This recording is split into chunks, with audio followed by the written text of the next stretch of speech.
क्या आपके पास बहुत सारे काम हैं पर उन सब कामों को कंप्लीट करने के लिए टाइम कम पड़ता है? क्या आपको अपने काम से ब्रेक लेना है पर अपनी रिस्पॉन्सिबिलिटीज़ की वजह से आप ब्रेक नहीं ले पाते और अपने आप को ऐसी सिचुएशंस में फंसा हुआ महसूस करते हैं? अगर हाँ, तो ये बुक आपकी हेल्प कर सकती है। इस बुक का नाम है गेटिंग थिंग्स डन और इस बेस्ट सेलर बुक के ऑथर हैं डेविड एलन, जिन्होंने टाइम मैनेजमेंट की इफ़ेक्टिव मेथड्स बताई है और जिससे आज तक कई सारे लोगों ने अपने लाइफ को इम्प्रूव किया है। आज के टाइम में हमें इतना ज़्यादा स्ट्रेस है कि हर कोई अपने सारे काम को कम टाइम में पूरा करने के लिए शॉर्टकट्स ढूंढने में लगा रहता है। इस बुक में बताए गए मेथड्स हमारे इस प्रॉब्लम को सॉल्व करने में हेल्प करते हैं। इस बुक से हम ये जानेंगे कि ध्यान भटकने से बचने के लिए और किसी भी चीज़ में फोकस्ड रहने के लिए हमें ऑर्गेनाइज्ड रहना कितना ज़रूरी है।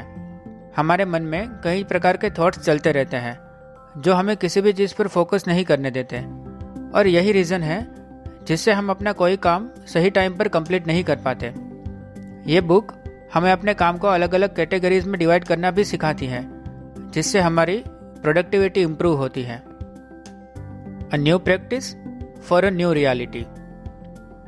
जब हमारे पास काम की लंबी लिस्ट हो तो ऐसा शायद ही पॉसिबल है कि उन सब काम को करने के बाद भी हम एकदम फ्रेश और रिलैक्स्ड फील करें, क्योंकि आज के टाइम में हमारी लाइफ फास्ट हो गई है और हम पर ज़्यादा रिस्पॉन्सिबिलिटीज़ भी होती हैं, जिससे कई बार हम स्ट्रेस में आ जाते हैं। और आज के कंपटीशन वाले समय में ये ऑब्वियस है कि हम बहुत सारा काम करते हैं और हमारे ऊपर हर एक काम का प्रेशर भी बना रहता है। ऐसे सिचुएशंस को बदलने के लिए पहले आपको आपकी कुछ हैबिट्स को चेंज करना होगा। आपको पहले ये क्लियर करना होगा कि आप करना क्या चाहते हैं। अगर आपके पास कोई आइडिया है जिसके ऊपर आपको कुछ काम करना है, तो आप उसे क्लियर तरीके से लिखें और शुरू करने के लिए डेट और टाइम सेट करें। अगर आप ऐसा नहीं करेंगे तो आप उस काम के बारे में ही सोचते रहेंगे और अभी जो कर रहे हैं उसको भी सही तरीके से नहीं कर पाएंगे। सेकंड चीज़ ये है कि आप अभी जो काम कर रहे हैं उस पर पूरा फोकस लगाएं और किसी और काम के बारे में न सोचें। आपको अपने काम इफेक्टिवली एंड फास्ट कंप्लीट करने के लिए आपका फोकस एक लेजर की तरह शार्प रखना चाहिए। फॉर एग्जाम्पल, मैं आपसे एक क्वेश्चन पूछता हूँ। पिछले कुछ मिनटों में इस वीडियो को देखते देखते आपका ध्यान भटका? अगर हाँ, तो कितनी बार? आपने कोई ऐसे काम के बारे में सोचा होगा जो आप करना तो चाहते हो पर उसे कर नहीं रहे हो और इसीलिए आप अपने दिमाग से उस काम को निकाल भी नहीं पा रहे।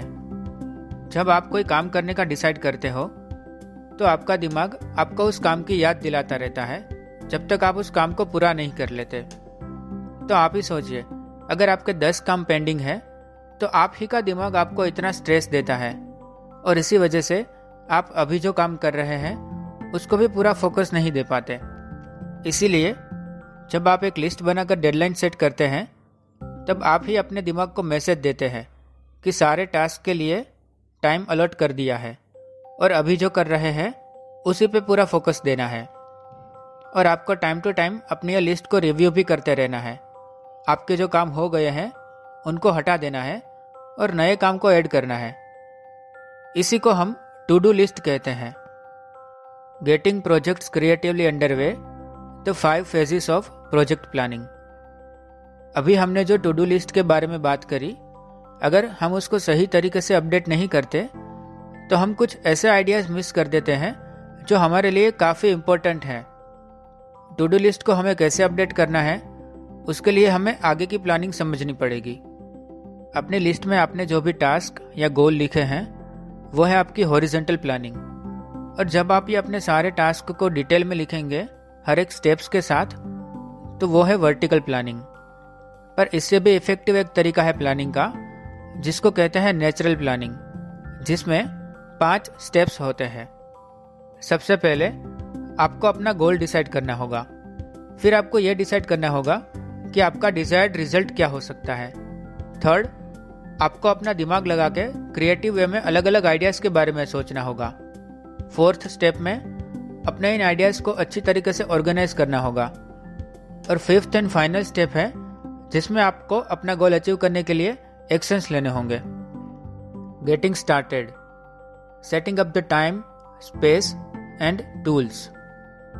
लाइफ में लिए गए सिंपल स्टेप्स ही हमें सक्सेस अचीव करने में हेल्प करते हैं।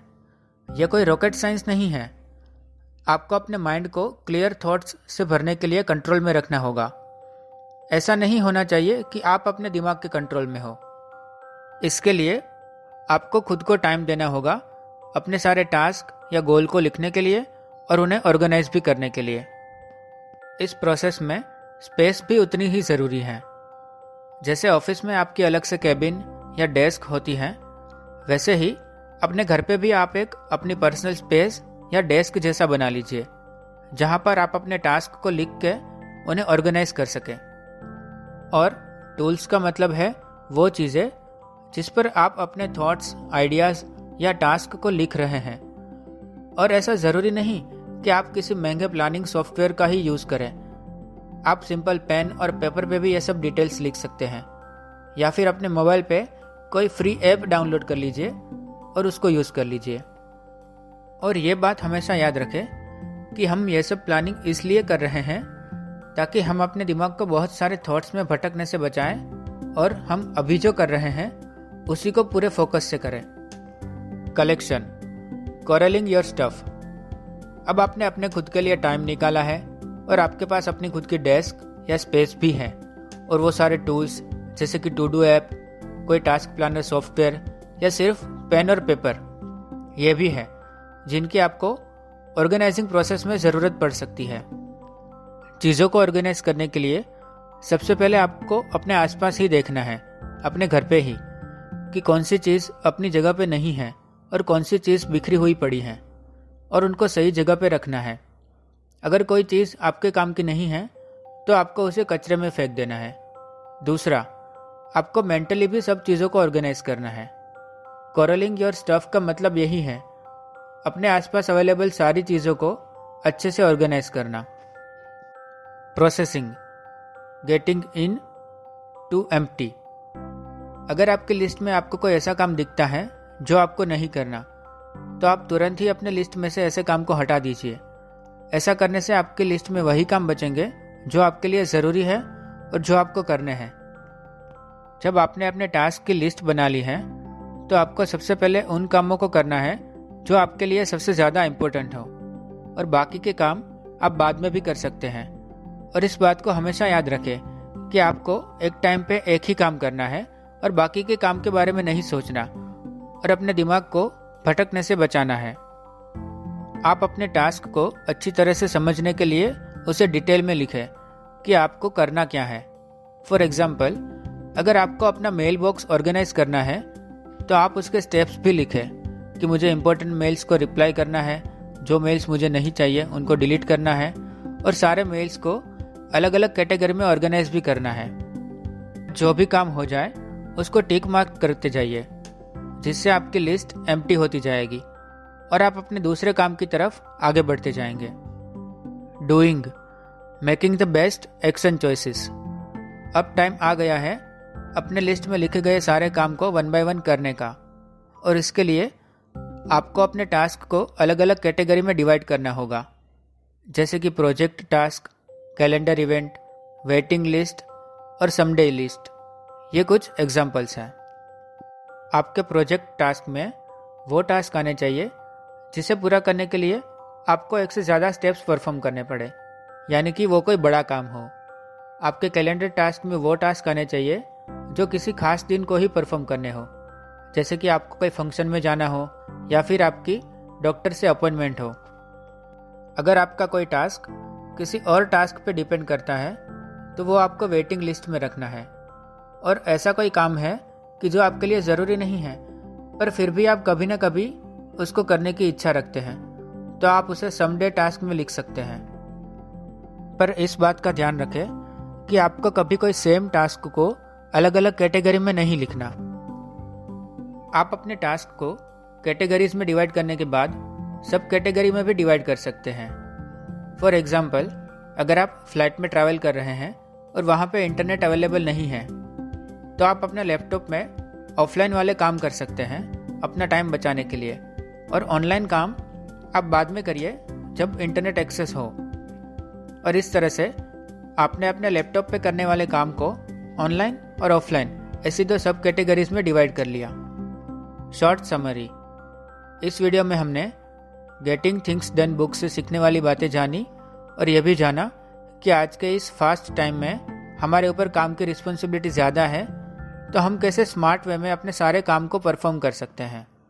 ये बुक हमें सिखाती है कि कैसे हम अपने सारे टास्क की लिस्ट बनाएं और उन्हें अच्छे से ऑर्गेनाइज करें और उन पर एक्शंस लें, उनको एफिशिएंटली परफॉर्म करने के लिए। प्लानिंग बहुत ही ज़रूरी होती है क्योंकि हमारे पास सिर्फ 24 घंटे ही होते हैं एक दिन में, और प्लानिंग ही हम हेल्प करती है इस टाइम का इफेक्टिवली यूज़ करने में। और ये भी सिखाती है कि हम कैसे फिजिकल और मेंटल तरीके से अपने टास्क की लिस्ट बनाएं और उन्हें ऑर्गेनाइज करें। अगर आप भी ये बुक पढ़ के इन सब बातों के बारे में डिटेल में जानना चाहते हैं तो डिस्क्रिप्शन में दिए गए लिंक के द्वारा इस बुक को खरीद सकते हैं। This is book summary of getting things done by Lerner Strazer. Thanks for watching. Stay safe, stay connected, take care.